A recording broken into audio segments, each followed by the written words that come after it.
Good morning, everyone. Welcome to morning meeting. Today we have Leo, our long-eared owl, hanging out with us this morning.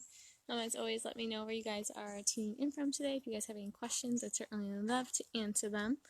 Otherwise, we're just going to find a nice sunny spot and hang out with Mr. Leo. What do you think? You're so cute.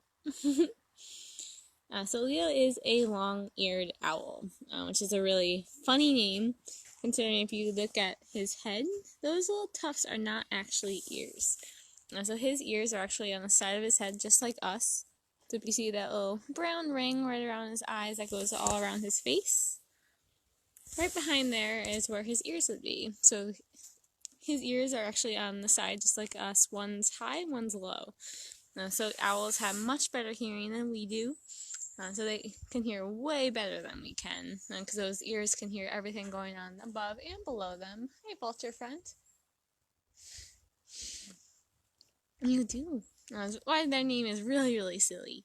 Good morning, Teresa from New Jersey. Welcome this morning. We have Leo, our long-eared owl, hanging out with us. Hello, I was taking a nap, humans. So we do consider them one of our smaller owls. So he actually has an incredibly long wing compared to his body. He actually has his wing out right now, so you guys can see just how big those wings are compared to his tiny little torso. Quite incredible. Good morning, Robin and Charlie from Freeport. Good morning, Lynn. Hi, Mom. Good morning, Chuck from Rhode Island. Welcome, everybody. Hang out with Leo, our long-eared owl ambassador this morning. Good morning, Kim. So handsome, you're right. He is a dashing old man, for sure. Good morning, John from Jersey. Welcome, everyone. So Leo, like I said, is one of our dashing old men. He is about 15, which is pretty old for one of these guys, so he doesn't go on a whole lot of adventures anymore. So he may go to like an adult group or a high school, college, but he doesn't really like the commotion of going to like an elementary school anymore. So he does enjoy his life in semi-retirement, so he can just sit and enjoy the sun and enjoy his enclosure without too much commotion. So he was unfortunately hit by a car when he was passing through on migration. They're only here for a couple weeks of the year. Here on the coast, we're like a little bit inland and like even New York, upstate New York, they do actually stay there year round. But generally our ones here on the coast do migrate a bit. So they'll spend the summers up in the boreal forest of Canada, and they'll go down to the mid-Atlantic, southern United States during the winter time to get a little bit warmer. Oh, I'm glad, Chuck. Yeah, owls are quite fascinating. A lot of people do have connections with them and really love them. So I'm glad to hear you love them too. Good morning, Lori. Yes, he is very, very handsome. Good morning, Tiffany. Lori, how old will he live in captivity? So he is a little old man. So late teens is really pretty old for these guys, even in captivity. In the wild, if they live to be like 10, 11, 12, that's going to be a pretty old guy or an old bird. So he is at least about 15, but he was an adult when he came in, so he could be even older than that. If they live to be 20 in captivity, it's really, really something. So 15 is really a good age for retirement to give him some time to just relax and enjoy all the peace and quiet and the sunshine. Good morning, Victoria. Charlie, how do owls get tired from flying that far? So you'd be amazed, Charlie, that little birds like Leo or even smaller can make these really long migrations. And so they're going to travel long distances. Some travel to warmer area like northern U.S. to southern U.S. Like a little bit, our smallest owl that we have here in Maine called a saw-whet owl. They actually migrate in elevation, so they're gonna go up from the mountains down to the coastline. They don't really travel too much in like going from Maine down south or so. They're just gonna go from maybe up in the White Mountains down to the coastline, which is really, really cool. But you'd be amazed at how far the year they can really go. They're gonna put on a lot of weight to try to get through the migration, so they have all that energy. And then when they're traveling, they need to constantly be able to stop and rest and get all the food they need, which is really important for preserving our stopover sites. We have areas in the U.S. where they are known big stopover sites for animals that are on really long migrations. They need to stop and rest in an area where they can be safe and get all the energy that they need again. So it is really, really cool, migration. It's a whole fascinating topic, Charlie. So this type of owl is migrating. Ours here in Maine, yes, Chuck, they generally will go down, they're passing through from like, northern Canada to the mid-Atlantic southern U.S. But of their species, others like a little bit inland, or quite a bit inland, like in western New York, I know a lot of them do stay there year round. So a lot of the ones towards the coastline do migrate. But it really just depends. Generally, these guys do migrate, though, our ones here on the coast. I know, there's a little kid screaming. I know, you're not a huge fan of that. Okay. Oh, Leo, can I turn around so you can see?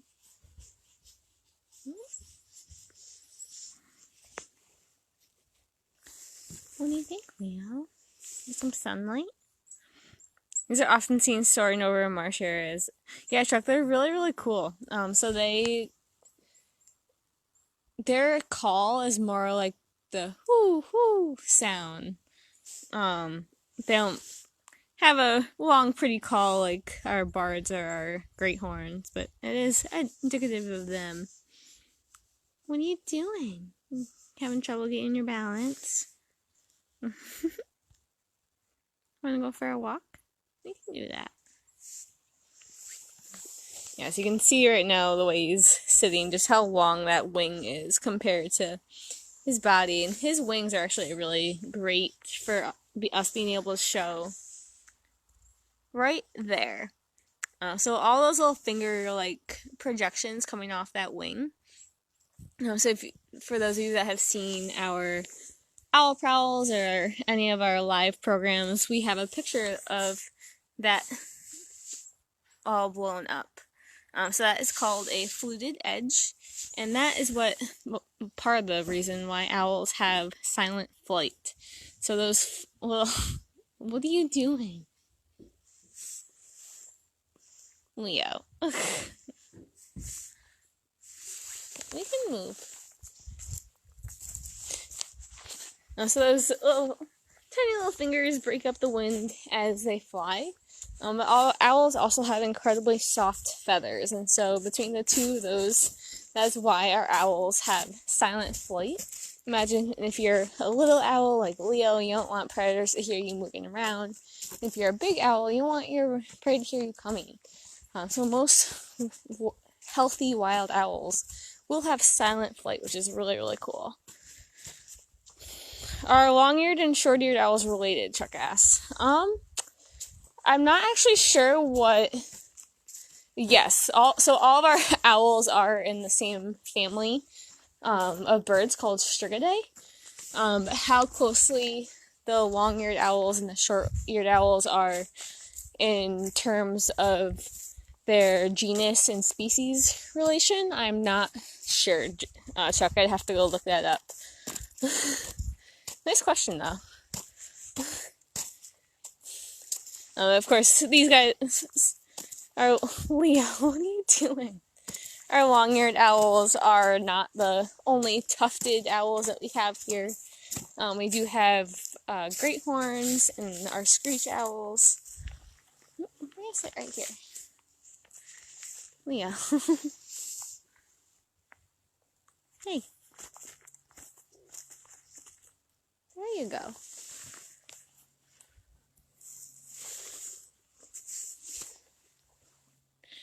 Oh, I know. It's a little bit quieter for you. Oh, I'm sorry, Leo. I don't know if you can hear his little right now while he tries to get his balance again. You can see he is also still molting. So all of our females are done. I know this has been brought up a few times over the last couple months through the summer. But Leo is still molting. You can see all those little waxy feather tubes. You can see, I don't know, may not be able to see.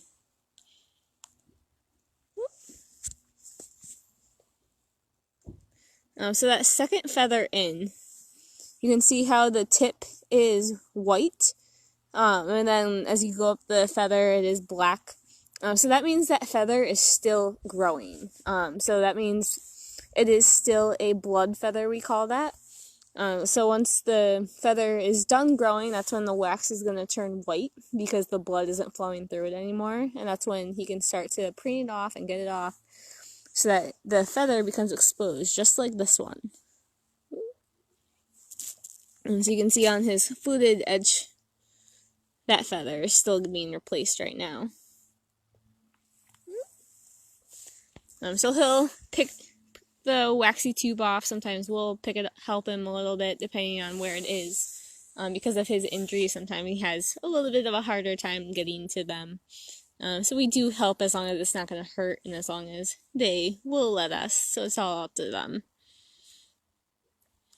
Check their diet. So they will eat a lot of different things. They are going to eat a lot of small mammals. They will eat small birds, smaller owls. Leo does get a little bit of bird in his diet, which he doesn't generally prefer to eat, but we do offer it to him. So he actually will only eat brown and black food. He doesn't realize anything that's white, or if it's a yellow chick, he doesn't realize it's food. So he was in the wild when he was younger. Can you fix yourself, please? Leo. He was in the wild before he came to us, and he just doesn't realize that the white mice are food. They wouldn't have white mice in the wild. So he will only eat dark food. He's a bit of a picky eater sometimes. Oh, thank you so much for donating, Anita. That's really sweet of you. As always, we are a nonprofit. We don't receive any state or federal funding for the work that we do. So we could not do our work without donations just like yours. So thank you so much, Anita. We are really, really grateful. Your donations will go towards us taking care of our 30 ambassadors, just like Leo, our 2,000 plus patients that we take in annually. So thank you so, so much, Anita. We're really grateful. So handsome, right, Chuck? Good morning, Diana from North Berwick. Welcome. We have Leo, our long-eared owl, hanging out with us this morning. Even though I think he might be getting a little grumpy now. Oh. Can you show off those wings? So long. Why are you laying like a chicken? Bud.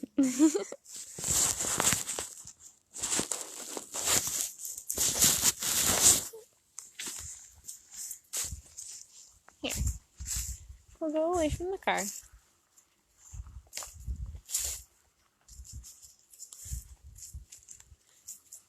There, Leo.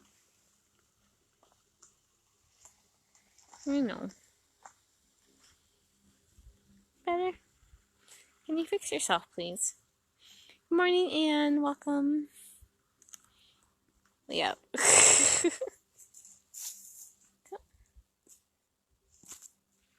I'm trying to help you. Can you please? Oh, Leo. Oh, I know.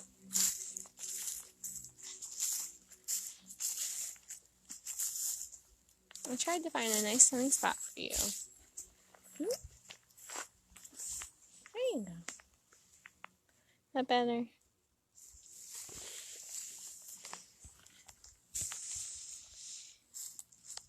do you think? So handsome. So our owls, of course, they are nocturnal. So besides having that great earring, like I mentioned earlier, those tufts that he has are not actually ears. I know. And the asymmetrical slits for ears right behind that brown, light brown ring called their facial disc.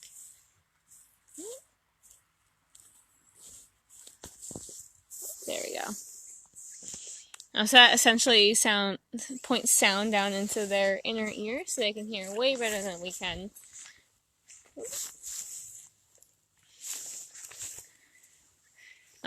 He also has wonderful. Oh, that's a great lighting for you, handsome. He also has fantastic eyesight as well. So those eyes, even though he does look very, very fluffy, his eyes are about a third of their head. So they're very, very large in there. I know. What are you thinking?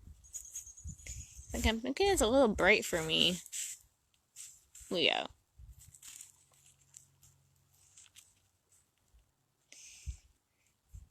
Like I mentioned, he's a little old man, so sometimes he needs help getting his balance again. Leo. Come here. Hold on, guys. I'm just gonna help him get situated again.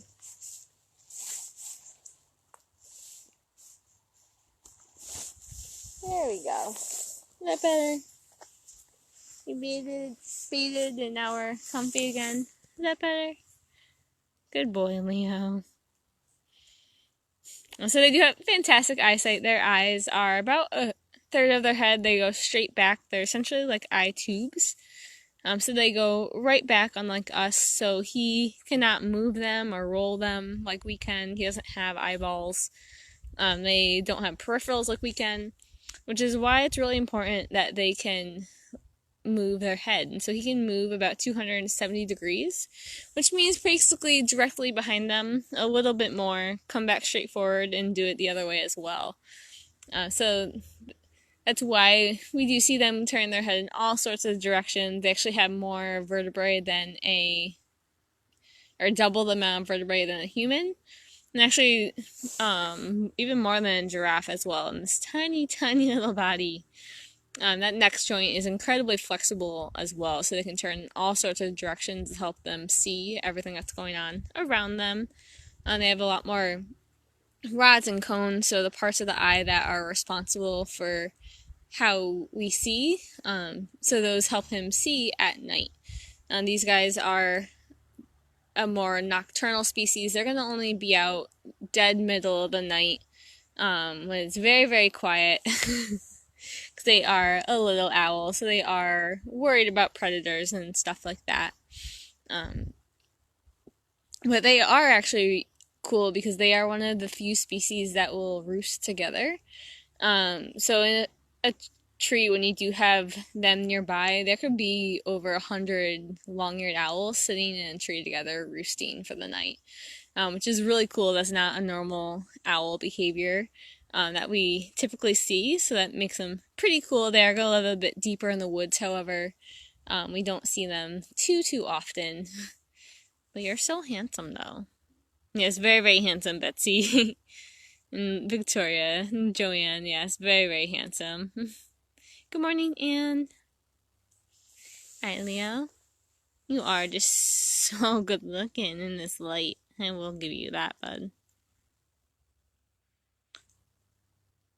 Chuck, I was very lucky to see a great gray in April 2017 in Brunswick, rarely in Maine, but class close to the bar. Yeah, they are really, really cool, Chuck.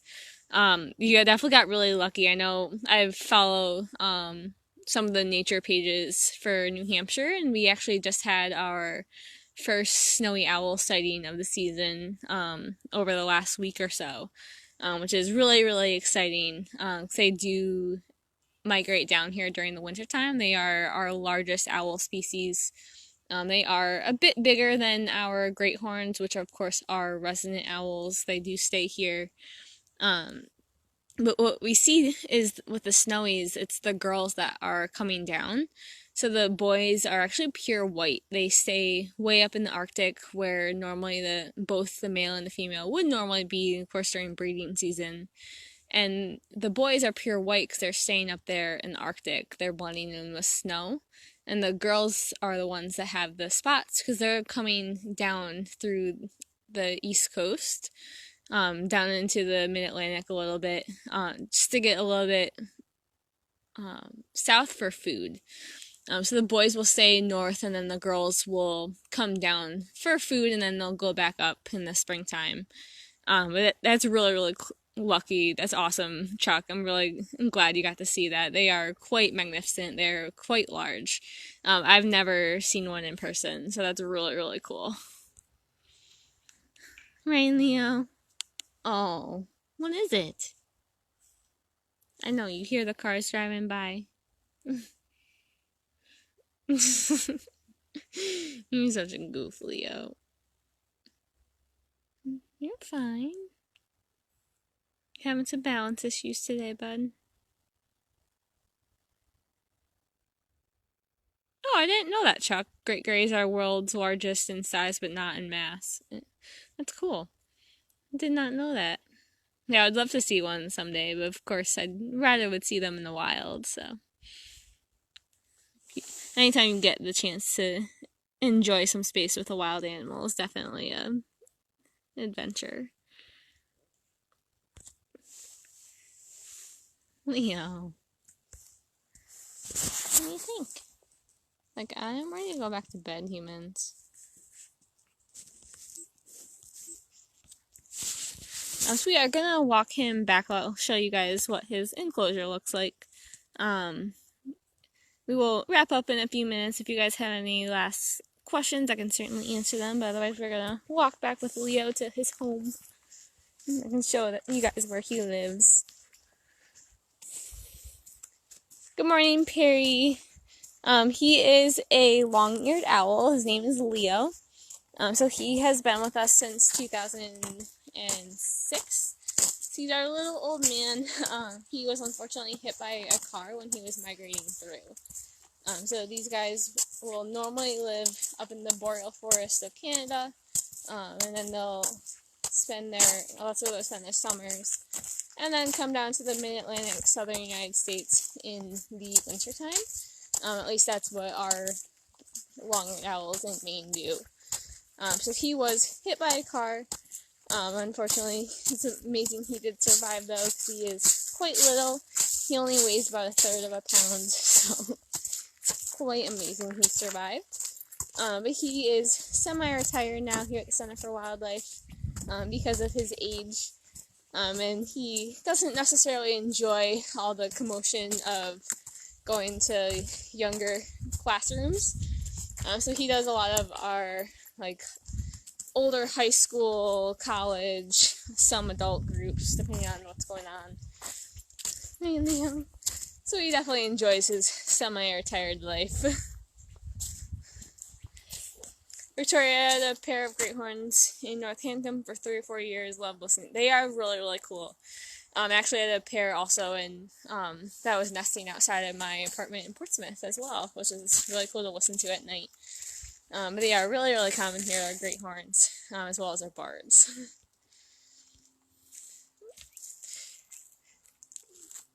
Chuck Great Greys come into the western U.S., survived just into Canada. Cool, yeah, I've never seen one, but I definitely want to. Oh, thank you so much for donating, Alan. That's really sweet of you. We couldn't do the work we do without donations just like yours, so thank you so, so much. I'm going to flip the camera around quick so you guys can see where Leo lives right now. So we are standing next to our big education hall, our pavilion over there, and then our main house is through that little walkway to give you guys an idea where we are right now. So this is Leo's enclosure. So he would be a little bit deeper in the woods, so he does get plenty of trees to hide and sit in. He does love to sit on that snag right there. That's where he spends most of his time.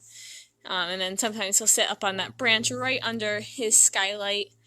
Even in the middle of the rain, sometimes he'll sit there just to get wet, which is really funny to watch when you walk over. And he looks like a little wet owl, which is very funny to see. But he normally is where he spends a lot of his time, is on that snag or on the branch. That little stump right there you can see is his feeding stump. That's how we give him his food every day. And he has a little water bowl down there. Then he has actually a little box you can go into if he so chooses to get out of the wind or the elements, or to stay hidden if he didn't want to be seen. Then he has a bunch of branches going throughout the enclosure for him to sit on, perches screwed into the top of the wall that he really enjoys to sit up in the sun. He has a platform over in that corner that you guys can't see, and then a little box down there that's just filled with dirt. That is Leo's enclosure. Right, handsome. Awesome. So we are going to wrap up today. As always, thank you guys so much for hanging out with us today, and we will certainly see you guys tomorrow at 10. Bye, Leo. Have a great day, everybody.